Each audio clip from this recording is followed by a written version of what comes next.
Josué, chapitre 14. Voici ce que les enfants d'Israël reçurent en héritage dans le pays de Canaan, ce que partagèrent entre eux le sacrificateur Éléazar, Josué, fils de Nun, et les chefs de famille des tribus des enfants d'Israël. Le partage eut lieu d'après le sort, comme l'Éternel l'avait ordonné par Moïse, pour les 9 tribus et pour la demi-tribu. Car Moïse avait donné un héritage aux 2 tribus et à la demi-tribu de l'autre côté du Jourdain. Mais il n'avait point donné aux Lévites d'héritage parmi eux. Les fils de Joseph formaient 2 tribus, Manassé et Éphraïm. Et l'on ne donna point de part aux Lévites dans le pays, si ce n'est des villes pour habitation, et les banlieues pour leurs troupeaux et pour leurs biens.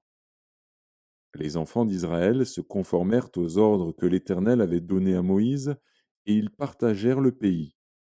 Les fils de Juda s'approchèrent de Josué à Gilgal, et Caleb, fils de Jéphuné, le Kénizien, lui dit: Tu sais ce que l'Éternel a déclaré à Moïse, homme de Dieu, au sujet de moi et au sujet de toi, à Kadès Barnéa.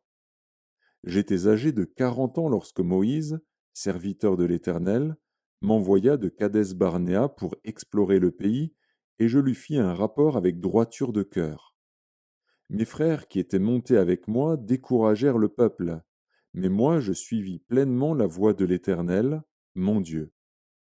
Et ce jour-là, Moïse jura, en disant: Le pays que ton pied a foulé sera ton héritage à perpétuité, pour toi et pour tes enfants, parce que tu as pleinement suivi la voie de l'Éternel, mon Dieu. Maintenant voici, l'Éternel m'a fait vivre, comme il l'a dit. Il y a 45 ans que l'Éternel parlait ainsi à Moïse, lorsqu'Israël marchait dans le désert. Et maintenant voici, je suis âgé aujourd'hui de 85 ans. Je suis encore vigoureux comme au jour où Moïse m'envoya. J'ai autant de force que j'en avais alors, soit pour combattre, soit pour sortir et pour entrer.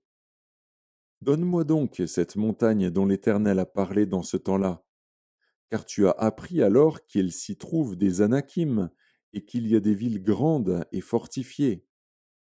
L'Éternel sera peut-être avec moi, et je les chasserai, comme l'Éternel a dit. Josué bénit Caleb, fils de Jéphuné, et il lui donna Hébron pour héritage.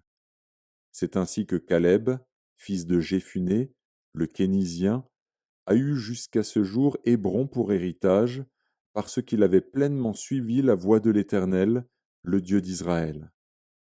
Hébron s'appelait autrefois Kirjat Arba. Arba avait été l'homme le plus grand parmi les Anakim.